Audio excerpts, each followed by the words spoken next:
పోలీసులు దర్శన్ వాళ్ళున్న రూమ్ దగ్గరికి వచ్చి డోర్ కొడుతూ ఉంటారు. అప్పుడు దర్శన్ సమీర ఇద్దరు కూడా బయటకు వస్తారు.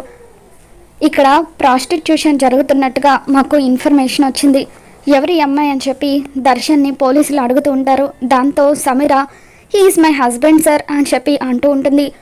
దర్శన్ షాక్ అవుతూ దట్స్ ఇట్ సార్ అని చెప్పి అంటూ ఉంటాడు. ఇక దాంతో పోలీసులు కమాన్ అంటూ తన టీంని తీసుకొని శరణ్య ఉన్న గది దగ్గరికి వెళ్తూ ఉంటాడు. దాంతో సమీర శరణ్య నువ్వు ఫినిష్ అని చెప్పి అనుకుంటూ చాలా హ్యాపీగా ఫీల్ అవుతూ ఉంటుంది. శరణ్య ఉన్న గది దగ్గరికి వచ్చి పోలీసులు డోర్ కొడుతూ ఉంటే అప్పుడు గదిలో ఒంటరిగా ఉన్న శరణ్య డోర్ ఓపెన్ చేసి బయటకు వస్తుంది. ఇక అలా శరణ్య బయటకు వచ్చాక పోలీసులు గదిలో మీరొక్కరే ఉన్నారా అని చెప్పి ఆ రూమ్ ఎవరి పేరు మీద బుక్ అయిందా అని చెప్పి చెక్ చేస్తూ ఉంటారు.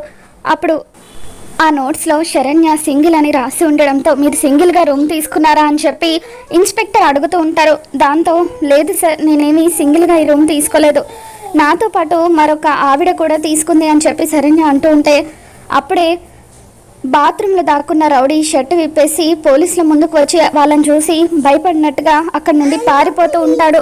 ఇక దాంతో పోలీసులు రే ఎక్కడికి వెళ్తున్నారా అంటూ ఆ రౌడీని పట్టుకుంటారు. మీరు సింగిల్గా రూమ్ తీసుకుంటే మరి ఇతనెవరు అని చెప్పి పోలీసులు శరణ్యని అడుగుతూ ఉంటారు. సార్ ఇతనెవరో నాకు తెలియదు సార్ అని చెప్పి రే ఎవడ్రా నువ్వు అని చెప్పి శరణ్య ఆ రౌడీని అడుగుతూ ఉంటే అప్పుడు ఆ రౌడీ ఏంటమ్మా పోలీసులకు దొరికిపోయిన తర్వాత ఇలా ప్లేట్ తిప్పేస్తే ఎలా అని చెప్పి ఆ రౌడీ శరణ్యని ఇరికిస్తూ ఉంటాడు. మరి శరణ్య ఏ విధంగా బయటపడుతుందో రానున్న ఎపిసోడ్లో తెలుసుకుందాం.